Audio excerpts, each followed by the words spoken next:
প্ৰতি বছৰ আগষ্ট 12 তাৰিখে আমি ৱৰ্ল্ড এলিফেণ্ট ডে হিচাপে আমি অবজাৰ্ভ কৰোঁ। আমাৰ কাজিৰঙাত তেনেকৈ মোৰ দেন 1200 এলিফেণ্টছ আছে। আমাৰ হাতীৰ কাৰণে one of the perfect habitat হয় কাজিৰঙা।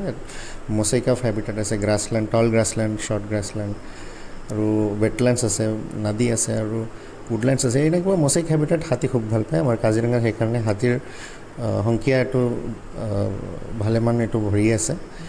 আৰু হাতী কাজিৰঙাৰ কাৰণে এটা ইম্পৰ্টেণ্ট ৰোল প্লে' কৰে। হাতী এটা লং ৰেঞ্জ এনিমেল হয়। এইটো এনেকৈ ডিছপাৰ্চেলৰ হেবিটেট মেনেজমেণ্টৰ কাৰণে হাতী নিজে হেবিটেটত মডিফাই কৰি থাকে। সেইকাৰণে ইক'চিষ্টেম ইঞ্জিনিয়াৰ বুলি কওঁ হাতী। চ' সেইটো কাৰণে আমাৰ কাজিৰঙাৰ হাতী এটা জড়িত হোৱা আমি দেখা পাওঁ।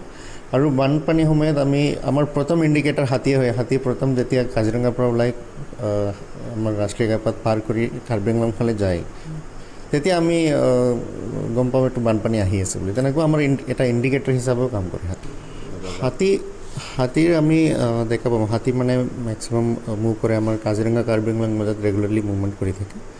সেইটো কাৰণে হাতীৰ হেবিটেট ডিষ্ট্ৰিক্ট নোহোৱাকৈ আমি ৰাখিব লাগে। সেইটো কাৰণে আমি ষ্টেপ লৈ আছোঁ। আমাৰ কাৰ্বি আংলঙৰ ফৰেষ্ট ডিপাৰ্টমেণ্টৰ আমাৰ কাৰ্বি আংলং ইষ্ট ডিভিশ্যনৰ লগত আমি সদায় ৰেগুলাৰ টাচত আছোঁ। তেনেকুৱা ইলিগেল এক্টিভিটি যদি আমি যেতিয়া দেখা পাওঁ, হাতীৰ হেবিটেট ডিষ্ট্ৰয় কৰাৰ নিচিনা কিবা এক্টিভিটি দেখা পালে আমি ইমিডিয়েটলি একশ্যন লৈ আছোঁ।